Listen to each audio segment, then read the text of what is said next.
स्वागत है एक बार फिर से आप सभी का हमारी सरकारी नौकरी में। गाइस, आज हम यहाँ पे ओडिशा स्टेट का एक गवर्नमेंट जॉब का अपडेट लेकर के आए हैं और ये अपडेट क्या है, इसमें क्या रिक्वायरमेंट है, कब तक का इसका डेट है, क्वालिफिकेशन क्या डिमांड रखी गई है, इन सारी चीजों पे हम बात करेंगे। लेकिन उससे पहले मैं आपको बताना चाहूंगा कि अगर आपने अभी तक चैनल को लाइक सब्सक्राइब नहीं किया है तो चैनल को सब्सक्राइब कीजिए, वीडियो को लाइक कीजिए और शेयर भी कीजिए, जिससे मैक्सिमम लोगों को इसका बेनिफिट हो। तो गाइस चलिए अब जानते हैं कि क्या है ये ओडिशा स्टेट का वैकेंसी।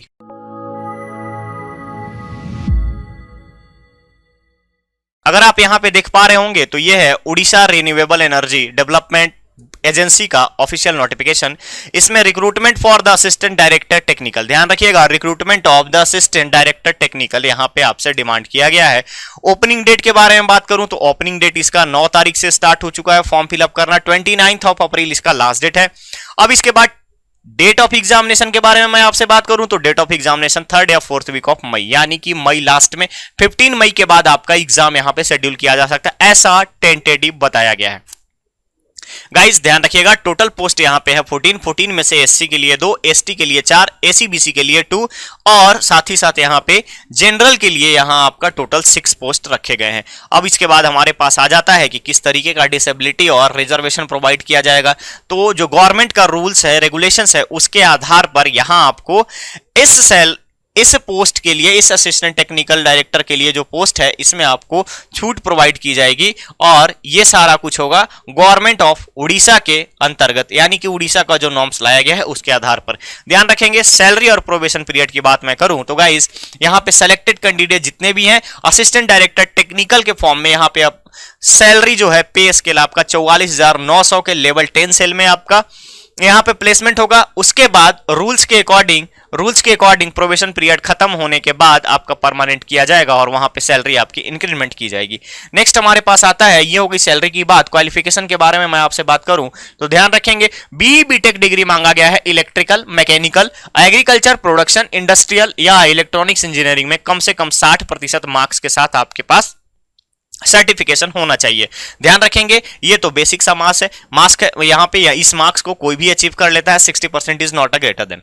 अब देखिएगा, जनरल के लिए 60% है throughout the career. Throughout the career का मतलब 10, 12 ग्रेजुएशन, और एससी एसटी के लिए थ्रू आउट द कैरियर यहां पे आपका मेंशन किया गया है 10, 12 और ग्रेजुएशन। यहां पे अगर 50% मार्क्स है एससी एसटी के लिए तो आप अप्लाई कर सकते हो यहां पे। नेक्स्ट जो आता है हमारे पास कि इसमें एज क्या होना चाहिए, तो गाइस ध्यान रखेंगे, कैंडिडेट का 20 ईयर्स से कम नहीं होना चाहिए, 21 ईयर्स से कम नहीं होना चाहिए और 38 ईयर्स से ज्यादा नहीं होना चाहिए, यानी कि एज का स्पैन जो है 21 साल से लेकर के 38 साल तक का रखा गया है। अपर एज लिमिट यहां पे 38 ईयर्स मेंशन कर दिया गया है। कैटेगरी का रिलैक्सेशन आपको देख सकते हो वहां पे उड़ीसा गवर्नमेंट के आधार पर 5 इयर्स का क्राइटेरिया दिया गया है। पीडब्ल्यूडी के लिए यहां पे 10 ईयर्स रखे गए हैं। इसके बाद एज रिलैक्सेशन के बाद हमारे पास आता है reservation for the female candidate. इन सबको रिजर्वेशन देने के बाद जो सीटें होंगी उसके आधार पर आपका यहां सिलेक्शन किया जाएगा। नेक्स्ट आता है आपका मेडिकल फिटनेस। तो याद रखेंगे, प्री एग्जामिनेशन मेडिकल फिटनेस लिया जाएगा। यहां पर जिस पोस्ट के लिए आप अप्लाई कर रहे हैं उसमें मेडिकल फिटनेस इंपॉर्टेंट है। नेक्स्ट, जैसे ही आप अदर कंडीशन के बारे में बात करोगे तो यहां पे डिफरेंट टाइप से आपको बताया गया है कि आपका सफिशिएंसी होनी चाहिए, आपको स्पीकिंग आना चाहिए, आप यहां पे ओपनली आप बोल सके हो, बात कर सकते हो, लैंग्वेज जो है आपको क्लियर होना चाहिए। नेक्स्ट आता है सिलेक्शन प्रोसीजर के बारे में। तो ध्यान रखेंगे, सबसे पहले यहां पे सीबीटी होगा, फर्स्ट स्टेज सीबीटी होगा, देन आपका इंटरव्यू होगा। गाइज यहां पे ध्यान रखेंगे, यहां पे जो है डोमेन का नॉलेज होना चाहिए, इंग्लिश आना चाहिए, जीके आना चाहिए, मैथ्स आना चाहिए, रीजनिंग आना चाहिए। क्वालिफिकेशन मार्क्स यहां 40% है, साथ ही साथ थोड़ा बहुत उड़िया के बारे में आपको जानकारी होनी चाहिए।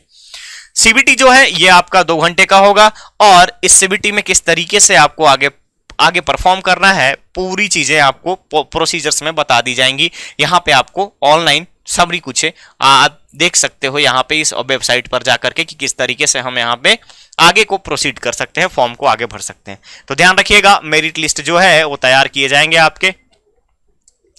आपके मार्क्स के बेसिस पे, रिटन एग्जाम और इंटरव्यू के आधार पर। ये आपका सीबीटी के अकॉर्डिंग यहाँ पे परसेंटेज डिस्ट्रीब्यूशन दिया गया है कि 50% सीबीटी का रहेगा और 40% जो रहेगा पर्सनल इंटरव्यू का रहेगा। यहाँ पर अनरिजर्व क्राइटेरिया में अगर हम देखें तो सेम कंडीशन आपके अनरिजर्व के लिए रखा गया, एससी एसटी के लिए भी रखा गया है।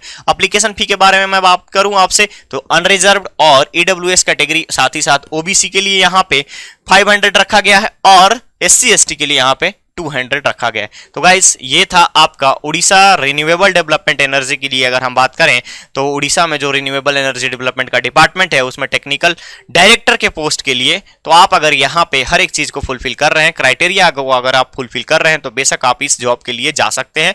और अगर आपको लगता है कि आप बेहतर कर सकते हैं, आप में स्किल है, आप में वो दम है, आप में वो बात है कि आप कुछ अच्छा करके दिखाएं, तो बेशक आप ये पोस्ट को अपना सकते हैं, बेशक इस पोस्ट के लिए प्रिपेयर कर सकते हैं, फाइट कर सकते हैं। तो गाइस ये था आज का ये ओडिशा स्टेट का न्यू वैकेंसी। मिलते हैं हम बहुत जल्द एक नए अपडेट के साथ। धन्यवाद।